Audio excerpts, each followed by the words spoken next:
Welkom by Simfonie se podcast. Simfonie is 'n Suid-Afrikaanse kerk aan die Wesrand van Gauteng, waar ons groot liefde vir mekaar, vir God en vir ons gemeenskap het. In ooreenstemming met 2 Timoteus 3 vers 16, glo ons die Bybel is geïnspireer deur God en is bruikbaar vir lering en regstelling, sodat die kinders van God voorbereid sal wees om in die waarheid elke goeie werk uit te kan voer. Ons is opgewonde om hierdie kosbare, Heilige Gees geïnspireerde boodskap te deel en mag hierdie saad vrugbare grond vind. God het 'n naam. Halleluja. God het 'n naam. En dit is belangrik dat ons sal weet wat is God se naam. Want dit is hoe ons hom leer ken en dit is hoe ons 'n verbintenis met hierdie God van ons het. Ek wonder wat in jou gedagtes opkom as jy aan God dink. Want ek weet nie of jy weet nie, maar die gedagte of jou konsep of jou begrip van wie God is, beïnvloed elke faset van jou lewe.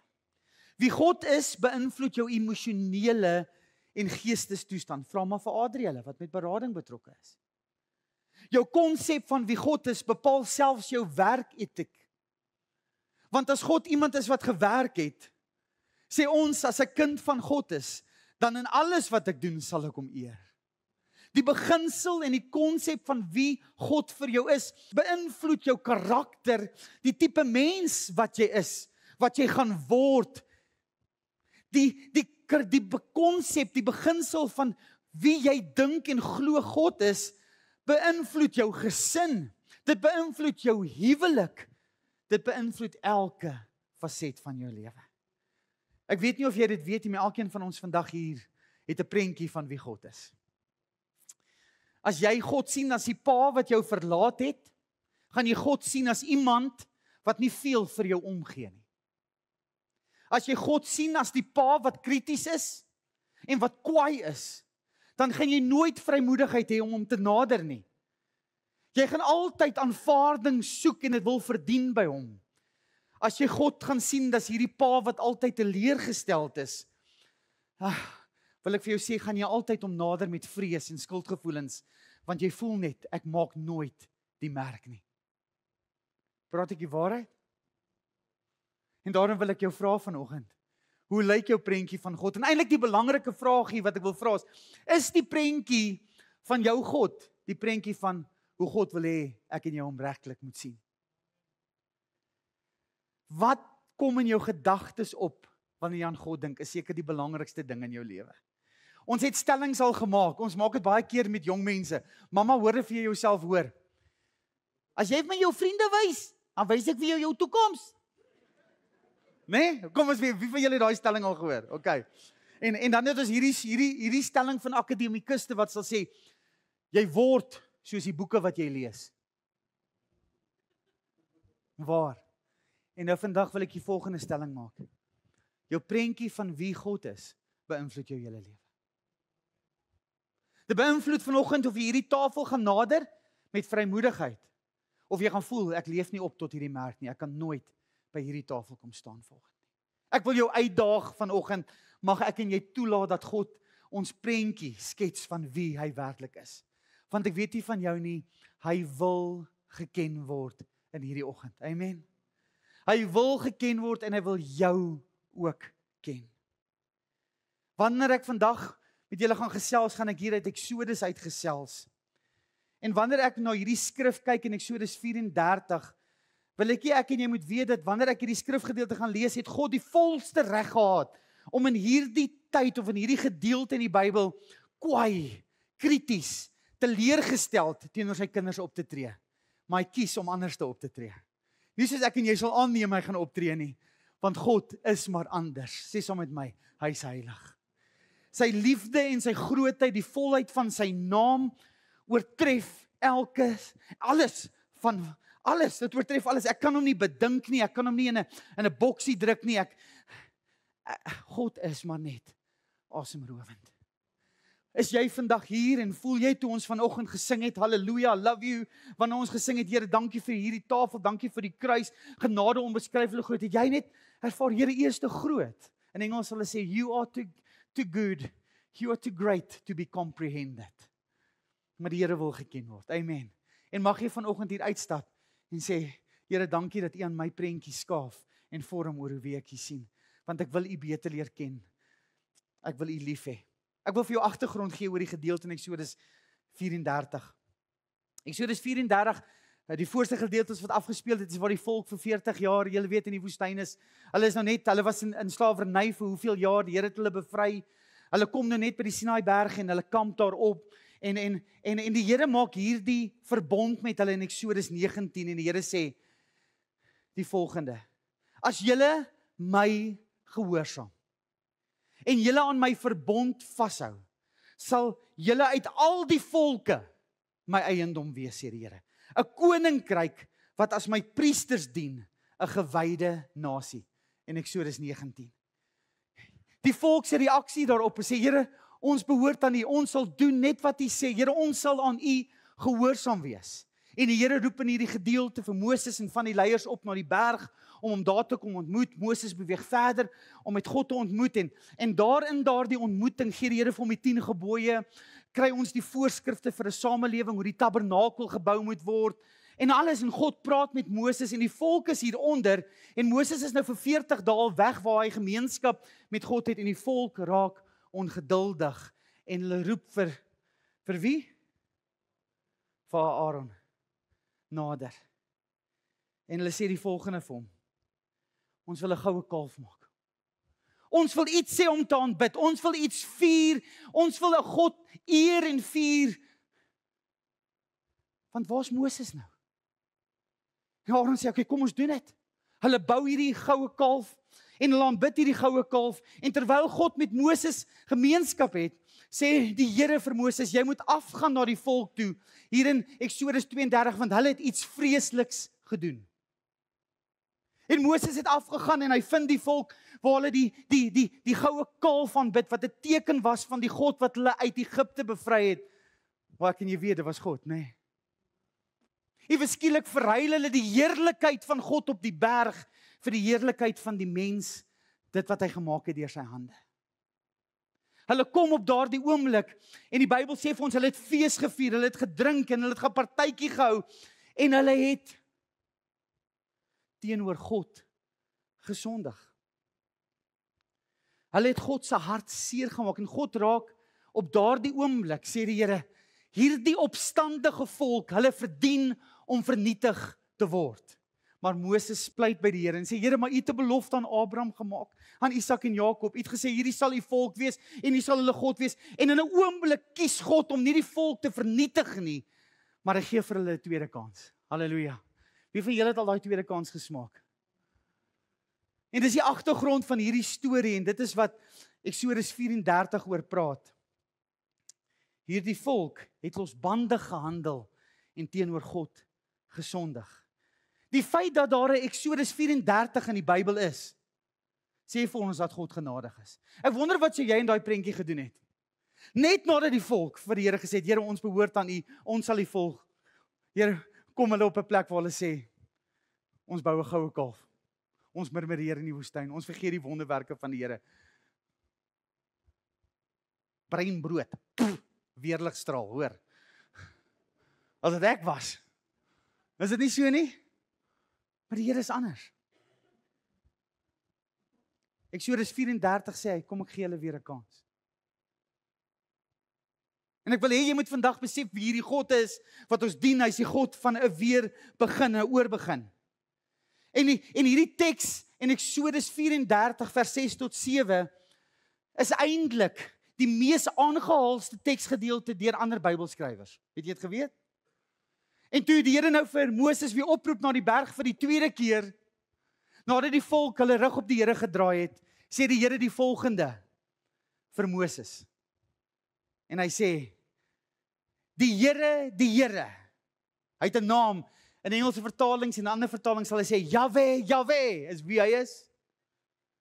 'n Naam met so groot omvang, so beskrywende woord van wie God is.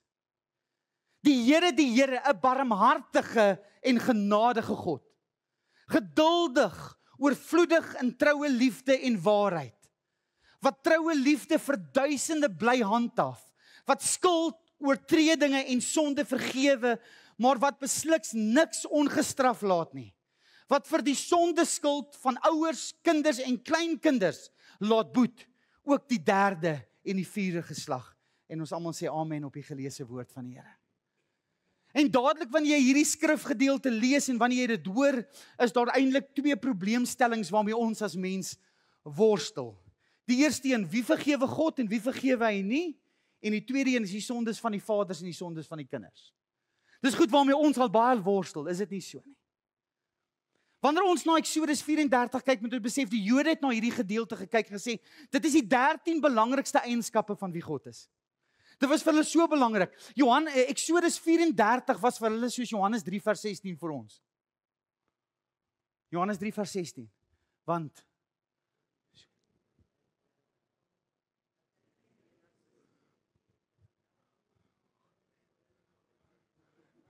amen. Vir julle wat hom gesê het en julle wat goed so. Wonderlik. Okay. Dis ons Johannes 3 vers 16. Dis vir ons so belangrik in die Nuwe Testament. En dit was vir die volk so belangrik. So belangrik dat dit die mees aangehaalste gedeelte is deur al die Ou Testamentiese skrywers. Het hulle hierdie gedeelte, hulle het 'n begrip gehad van hierdie skrifgie. Die Here het dit vir hulle tentoongestel, hy het homself aan hulle openbaar. En ons gaan nou kyk hoe hulle na hierdie skrif, hoe hulle hierdie skrif geïnterpreteer het. God verkondig sy naam aan die mens. God se selfopenbaarmaking. En ek wil vandag vir jou iets sê. Die God wat ons daar by Israel sien, is dieselfde God wie ek en jy vandag dien. Halleluja! Kom ons gee hom eer. Dis dieselfde God, hy's onveranderlik. En as hy sê hy's barmhartig en genadig, hy's geduldig, oorvloedig in trou en liefde, beteken dit vandag vir my en jou ietsie. Ons begrip en ons konsep, die Here sê, dit is wie ek is. As jy 'n prentjie van my wil hê, dit is ek. Ek is die Here. Ek is die barmhartige en genadige God. Ek is geduldig, oorvloedig in troue liefde, sê hy.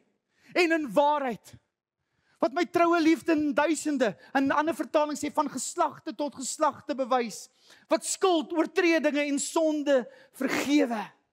Dit is wie hy is.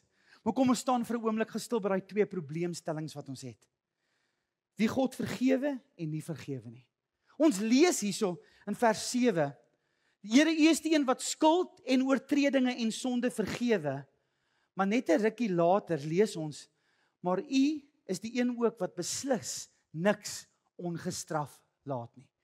Hoe vergewe God die mens en tog laat hy niks ongestraf laat nie? Het jy al gesien? Hy vergewe, maar hy vergewe nie. Hoe werk hierdie ding?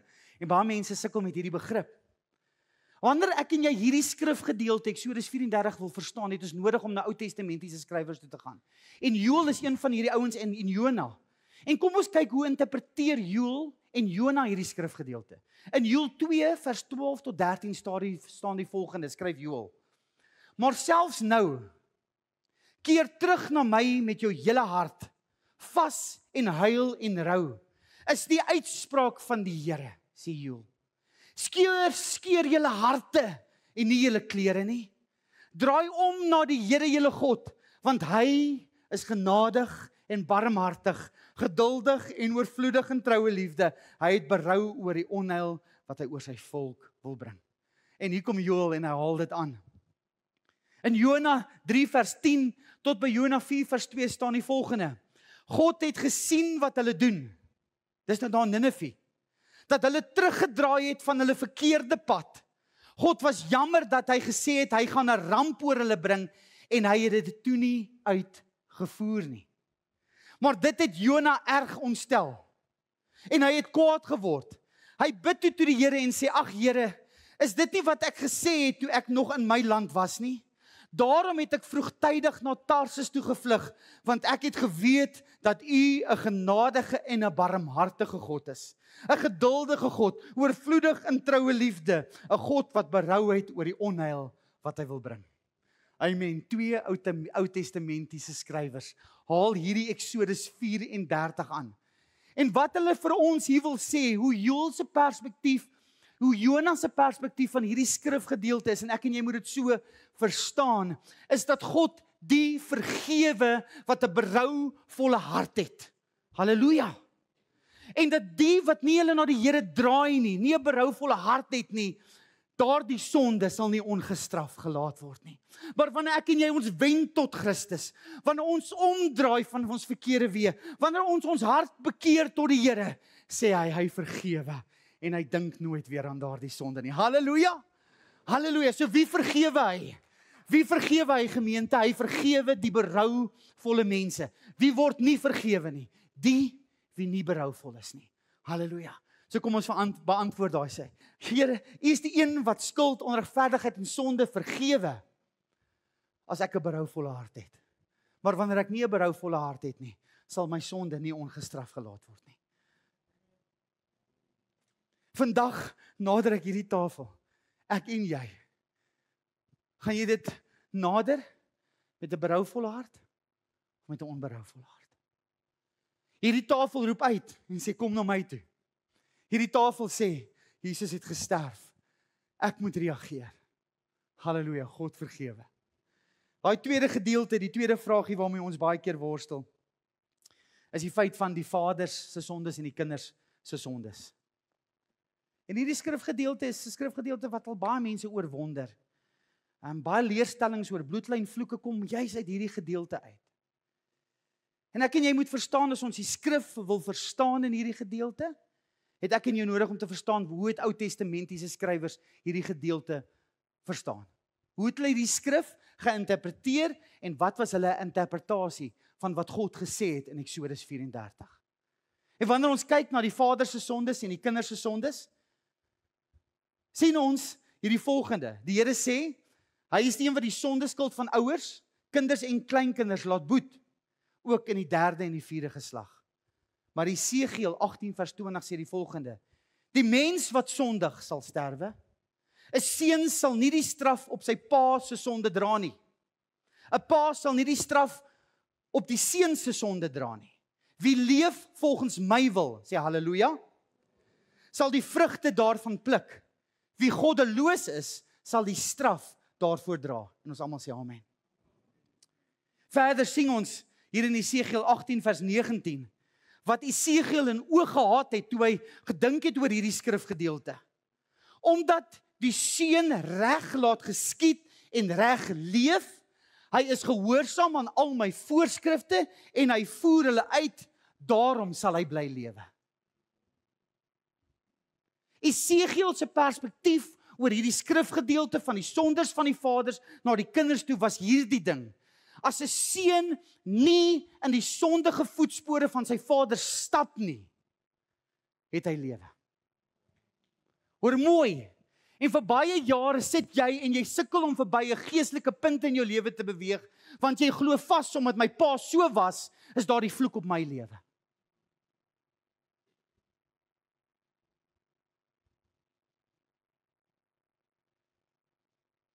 Galasiërs leer vir ons, die een wat aan die kruis gesterf het die vloek geword sodat ek die seun van God gaan word. Hierdie selfde waarheid in Esegiel sê dan ook, 'n seun wat dan in die voetspore van sy sondige pa loop, hy sal vir daardie sonde boet van sy vader. Hoekom? Omdat die sonde van sy vader 'n kind se hart besmet en wegdraai van die Here af. En hierdie is eintlik 'n waarskuwing vir ons as ouers. Jou optrede, jou liefde vir die wêreld en sonde, besmet en besoedel jou kind se hart, dat hulle afvallig word van die Here. Daardie sonde van die vaders wat die kinders besoek, sê eintlik dat die gevolge pa van jou sonde, jou kinders se hart besmet en daarom wandel hulle ver van my af en daarom is hulle kan my vergifnis nie deel word van hulle lewe nie, want hulle kies om in die sondige patroon te stap. Hoe verander jy daardie generasie? Pa, begin die Here dien, bekeer jou hart na die Here toe, leef in voorbeeld dat jy die Here begin volg, sodat jou kinders jou voorbeeld begin sien, hulle harte na die Here toe draai en hulle die Here dien. En dan sê Esegiel, omdat die kinders nie in die voetspore van die sondige vader stap nie, sê die Here, sal hulle lewe. Wat het Exodus in hierdie gedeelte gesien? Wat het Exodus? Wat het Moses in gedagte gehad? Dieselfde soos Exodus 20 vers 5 wat sê, God sê, is die een wat sê skuld en oortredinge en sonde vergeef, maar wat beslis niks ongestraf laat nie. Wat die sonde skuld van ouers, kinders en kleinkinders laat boet, ook in die 3de en die 4de geslag. Wat wil die Here vir ons hier sê? Die Here sê in Esegiel, 'n kind wat nie in die voetspore van sy sondige vader stap nie, sal die lewe hê. Maar Exodus kom en hy waarsku ons. Jy seun wat in die voetspore van jou sondige vader wel stap, jy gaan vir daardie sonde boet. Draai jou weg van wat verkeerd is. Bekeer jou hart weer na die Here. Bekeer jou weg van die verkeerde weer en begin die Here dien. En wanneer jy Jesus aanroep op hierdie tafel in hierdie oggend en dalk is jy gebukkend om daardie leuen omdat jou pa so was, is dit die gevolge wat jy deur jou hele lewe dra. Jesus het daardie vloek aan die kruis geneem sodat jy vandag die lewe kan hê en lewe in oorvloed. En ons almal sê haleluja. En jy en ek het daardie verantwoordelikheid om in daardie volheid te begin lewe. Ons maak te maklik verskonings. Sy sê my pa was 'n alkoholist, daarom is ek 'n alkoholist. Ja, daar is sekere goed waaraan ons blootgestel was. Daar was sekere uitdagings wat ons gekonfronteer het. Ons het gesien, dit is die tipe lewe wat ons leef. Ons harte was besmet en ons was weggevoer in sonde, weg van die Here af. Maar wanneer jy tot die Here bekeer, weet ek nie van jou nie, maar God bring herstel en hy bring genesing. Halleluja. Die ou dinge is verby. God maak alle dinge nuut. Hy gee in my hart 'n nuwe hinkering. Ek is oorgegee aan sy heerskappy in my lewe en daarom hardloop ek weg so ver as moontlik weg van sonde af. En ons almal sê amen. So daardie 2 belangrike beginsels. Wie vergewe God? Die berouvolle een. Wie word nie vergewe nie? Die een wat nie berou het nie. Die sonde van die vaders en die kinders, 2 belangrike beginsels. As jy nie in die voetspore van jou sondige vader stap nie, sal jy lewe. Maar as jy in die voetspore van jou sondige vader stap en doen wat hy gedoen het, dan wandel jy mos ver van God af. En dan pluk jy die vrug van sonde. Want wat 'n mens saai, gaan jy maai. Amen. En ons almal sê amen. In hierdie Exodus 34 openbaar God 5 karaktereienskappe, Ellen van hom. Dis is verstommend. As ek dit lees, wil ek weghardloop. Want dit is te groot. Ek wil in my wese neerval. Ek wil buig onder sy heerskappy en majesteit. Sy liefde is te swaar. Sy heerlikheid te groot. Mag jy in hierdie oggend besef hoe lief God jou het. Hy kom en elke karaktereienskap van hom, dit hou verband met mekaar, dit kan nie van mekaar geskei word nie. Het jy al uitgeroep, Here, Here, U is my Here? Want dan kom hy in hierdie oggend en hy sê, Dawie, hy is die barmhartige en genadige God. My verstand, is te groot. Ek sien dit in so baie kinders van die Here se lewe, hoe hierdie 'n werklikheid word. Hoe ek stil raak by hierdie barmhartige en genadige God. Barmhartig beteken eintlik net eenvoudig, drie sy deernis vir jou. Dit beteken hy het 'n teer hart vir jou. En jy sit dalk vanoggend hier so en vir jare hierdie vyand het reg gekry dat jy glo dat God kwaad is vir jou. Hy is nie kwaad vir jou nie. Hy's lief vir jou. Hy's barmhartig en genadig. Onthou julle toe Jesus in Jerusalem ingestap het en hy kyk na Jerusalem, sien die woord hy het gehuil. Hy het geween vir die kinders van Israel. En hierdie barmhartigheid sê hy het hierdie teerheid, hierdie deernis vanoggend vir jou. Jaco uit hierdie deernis vir jou. Hy wil jou kom toevou vanoggend in sy liefde en genade en sê ek is nie kwaad vir jou nie. Inteendeel, ek het jou so lief. En hierdie gedagtes van vergewe en nie vergewe nie van voorouers en sonde van kinders, daardie goed het ons baie keer so verward gemaak en het gevoel of God, maar net 'n God is wat kwaad is. As hy 'n God is wat kwaad is, sou Exodus 34 nie in hierdie woord gewees het nie. Hy sou die volk uitgewis het, want hy het dit vir Moses gesê, ek sal weer 'n nuwe nasie met jou begin. Maar hierdie opstandige mense En Moses praat met my, Here, onthou wie U is. U is Jahwe. En daardie beskrywende naam sê, U is barmhartig en genadig. En die Here kies om hulle nie te vernietig nie. Hy het 'n sagte hart. Hy's genadig. Kom hy in hierdie oggend en hy sê, God gee en ek en jy neem ietsie wat ons nie verdien nie. Ek en jy verdien die hel en die dood. Ons kan nie dit is wat ons verdien. Maar Jesus kom en hy sterf in jou en my plek en ons ontvang die vryspraak van God. Iets wat ons nie verdien nie. Hy neem die straf op hom, sodat ek en jy nie gestraf kan word. Hy is barmhartig en genadig. Genadig sê hom, Gys, ek het 'n tweede kans. Halleluja. Ek het 'n oorbegin in Christus Jesus. Dis onverdiend. So vanoggend kom staan ek by hierdie tafel. Want hierdie is nie 'n God wat kwaad is nie. Hy's teer en hy's deernis vir my.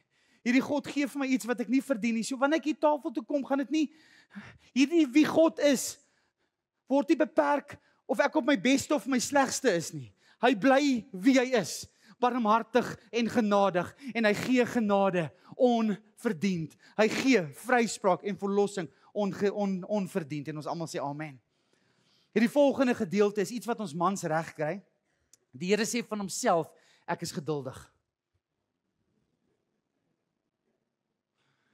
En as jy verder in ander vertalings sal kyk, sal hulle sê, Stefan is so mooi, hierdie geduldig beteken eintlik om nie kwaad te word nie.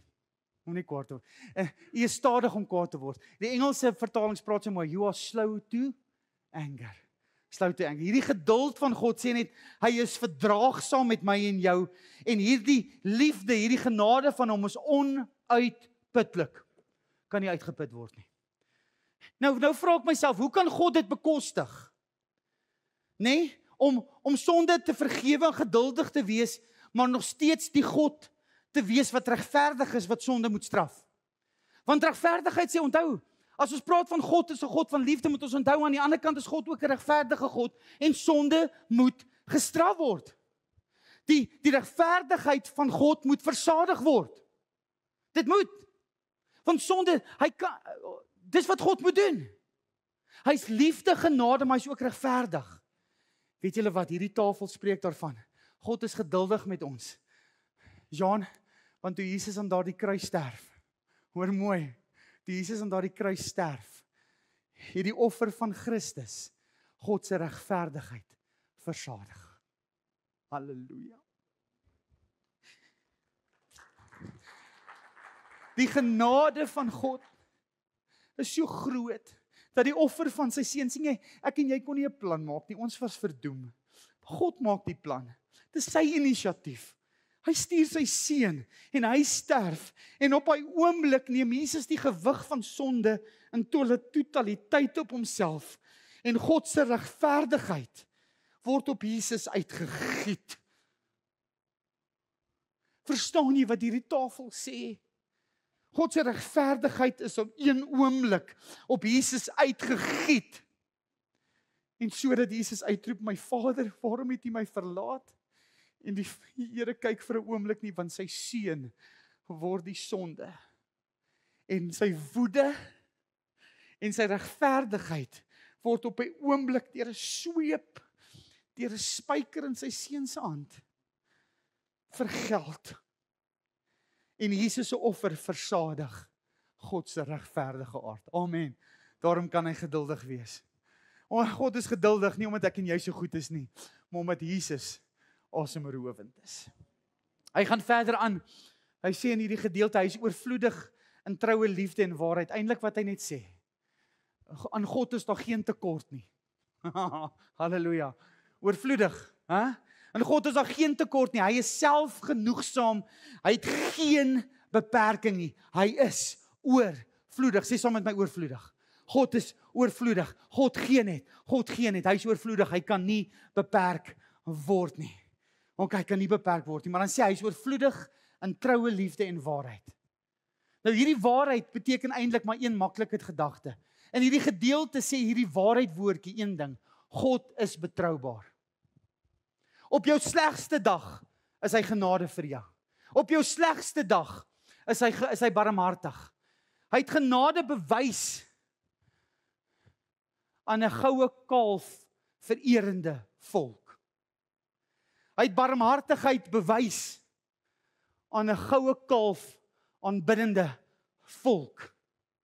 So dit maak nie saak of hoe goed of sleg ek is nie. Sy troue liefde en die waarheid daarvan dat hy betroubaar is om in alle omstandighede altyd sy woord na te kom. En vir jou en my te sê, hy vergewe. Halleluja. Hy is genadig en betroubaar. Jy kan hom vertrou. Wie God is, bly wie hy is. Selfs op jou slegste dag. Halleluja. En daarom kan ek en jy vandag na hierdie tafel toe kom, al is dit jou slegste dag. As jy daardie berouvolle hart het, neem hy jou aan. En hy sê, jy is myne. Op jou slegste dag. Ek sluit af. Hy maak hierdie kosbare verbintenis. En hy sê, ek het troue liefde vir duisende bly handhaaf. Nou wanneer ons hierdie duisende sien in die ou vertaling, dan sien ons dit as 'n vergelyking met hoeveelheid mense, maar eintlik die gedagte verwys meer na 'n tydlyn, want die ander vertaling sê van geslagte tot geslagte bewys u troue liefde. Eintlik wat die Here sê, wanneer hy sê, sy liefde vir duisende sal hy bly handhaaf, sê hy, my liefde vir jou sal nooit ophou nie, dit sal vir ewig daar wees. Halleluja. Halleluja. Maar nou wil ek hê julle sien hierdie skaal. Wanneer God praat oor sy troue liefde, sê hy dit sal vir duisende, vir generasie en geslagte sal dit daar wees. En wanneer hy praat oor sy regverdigheid, sê hy tot in die 3de en die 4de geslag. Wanneer God die skaal sit, dan is die skaal baie meer na God se liefde vir jou en my. Sjoe, is dit nie groot nie? Vir ewig en vir ewig. Vir ewig en vir ewig sal hy sy troue liefde van geslag tot geslag vir jou kinders en jou kleinkinders omgewys. Sal hy sy troue liefde bewys. Vir jy wat die Here dien. En daarom praat Eksodus, daar's 2 mense, hy wat God haat en hy wat God liefhet, maar vir jy wat die Here liefhet, van geslag tot geslag, vir duisende sal hy sy troue liefde handhaaf. Vir jou, vir geslagte heen sal hy bewys dat hy barmhartig en genadig is, dat hy geduldig is en sonde en skuld en oortredinge vergewe. Vir geslagte en geslagte, vir ewig en vir altyd. En ons almal sê amen. En dan sluit hy af in hierdie gedeelte wat skuld, oortredinge en sonde vergewe. Hoor wat sê Kolossense 2 vers 14. Hy het die skuldbewys met sy aanklagte teen ons uitgewis en dit blywend weggeneem toe hy dit aan die kruis van Christus vasgespijker het. Toe Jesus vir jou en my sterf, het hy die volle gewig van sonde op hom gedra. God is gretig vandag.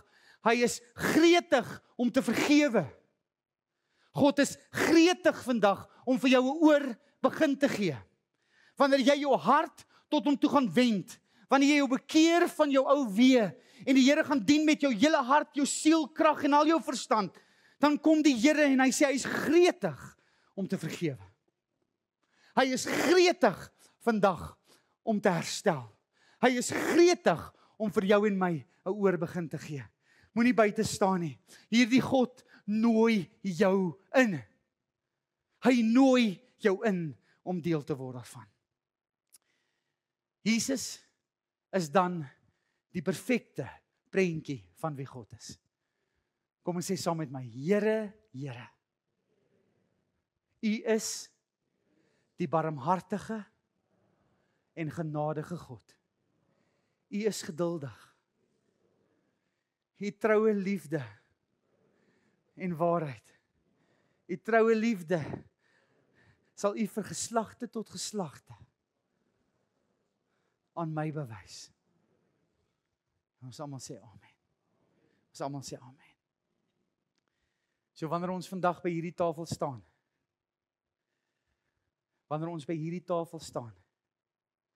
weet ek dat hierdie tafel spreek van 'n teerheid. Hierdie tafel spreek van iets onverdiend. Hierdie tafel spreek van sy troue liefde en die waarheid daarvan is dit is betroubaar. Dit wat hierdie tafel kommunikeer sal nooit verander nie. Dis betroubaar. Hy bewys hierdie tafel van geslagte tot geslagte vir jou en jou kinders tot generasies. Maar hierdie tafel spreek dat hy die gewig, die volle gewig van sonde op homself geneem het om jou te vergewe. En daarvoor sê ons amen. Halleluja en amen. Mag hierdie kosbare woord van Pastor Jacques jou help om 'n helder lig vir Jesus in die wêreld te wees. En mag die Heilige Gees jou herinner aan sy woord, sodat jy voorberei sal wees vir elke goeie werk.